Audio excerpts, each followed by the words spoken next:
Namaskar, Hyderabad, and Glam on Miss and Mrs. India, and doing his audition in 39 cities and 60 contestant, and after this 35 contestant going to Malaysia, and winner of course आपके सामने हैं हेमलता जी, आपके हैदराबाद से हैं और काफ़ी tough competition था जिसमें से विनर इन्होंने बहुत मेहनत किया तो आज ग्लैम ऑन मिसेस इंडिया बने हुए हैं. So that's it.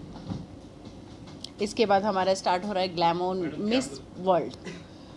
Miss world हो रहा है जो हमारा स्टार्ट हो रहा है 149 कंट्रीज़ में. जो विनर बने हैं वो हमारे मिस वर्ल्ड के लिए जाएंगे, मिसेस वर्ल्ड के लिए. तो इसका जो शो होगा, फिनाले होगा, वो पेरिस में होगा. सो अब उसकी तैयारी हेमलता जी करेंगे. या ఓకే జీ. హాయ్, అందరికీ నమస్కారం. మీకు అందరికీ తెలుసు నేను ఫిలిం ఇండస్ట్రీలో ఎప్పటి నుంచో ఉంటున్నాను అండ్ టీవీ సీరియల్స్ చేస్తున్నాను. ఫస్ట్ జెమినీ టీవీ యాంకర్గా స్టార్టప్ చేశాను. నా పేరు అందరికీ మీకు తెలుసు అనుకుంటాను కదా, హేమలతా రెడ్డి. సో ఫిలిం ఇండస్ట్రీలో జెమినీ టీవీ యాంకర్గా చేస్తూ తర్వాత సీరియల్స్ అవన్నీ యాక్ట్ చేస్తూ ఒక ఫిలిం తీయాలని చెప్పి ఒక ప్రొడ్యూసర్గా యాక్ట్ చేస్తూ ఒక ఫిలిం తీశాను, నిన్నే చూస్తూ మూవీ.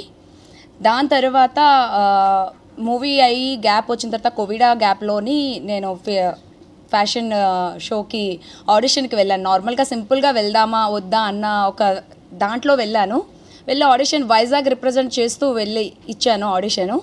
జస్ట్ ఆఫ్టర్ దట్ నాకు వన్ ఇయర్ తర్వాత మేడంకి కొంచెం యాక్సిడెంట్ అయ్యి మాకు ఫోన్లోనే సెక్షన్స్ అన్నీ అయినాయి. సో జరగడం జరిగింది అవన్నీ. తర్వాత మలేషియా ట్రిప్ అని చెప్పారు. సో ఇదంతా జరుగుతుందా లేదా అని ఒక దాంట్లో ఉన్న సమయంలో ఒక సడన్లీ కాల్ వచ్చింది. So we're going to travelling Malaysia అని చెప్పి. సో మలేషియా వెళ్ళాం. 1 వీక్ ట్రిప్. ఈ 1 వీక్లో ఫస్ట్ డే 1 నుంచి వాళ్ళు ఫస్ట్ క్లాస్ ఇది అంటే సెక్షన్ వైజ్గా వాళ్ళు మమ్మల్ని ట్రైన్ చేస్తూ ఉన్నారు. సో ట్రైన్ చేసిన దాంట్లో అందరికీ ట్రైన్ అయిపోయిన తర్వాత లైక్ లాస్ట్ మూమెంట్లో pre judgement question and answers, talent round, ఇవన్నీ రౌండ్స్ అని పెట్టిన తర్వాత వాళ్ళు జడ్జ్మెంట్ ఇవ్వడం జరిగింది. తర్వాత ఫైనల్ రౌండ్లో జడ్జ్మెంట్స్ ఇచ్చారు. సో ఇప్పుడు జడ్జ్మెంట్ అయిన తర్వాత మీ ముందుకు నేను మిస్ ఇండియా కాంపిటీషన్లో విన్నర్ అయ్యి మీ ముందుకు వచ్చాను. That's it. Thank you.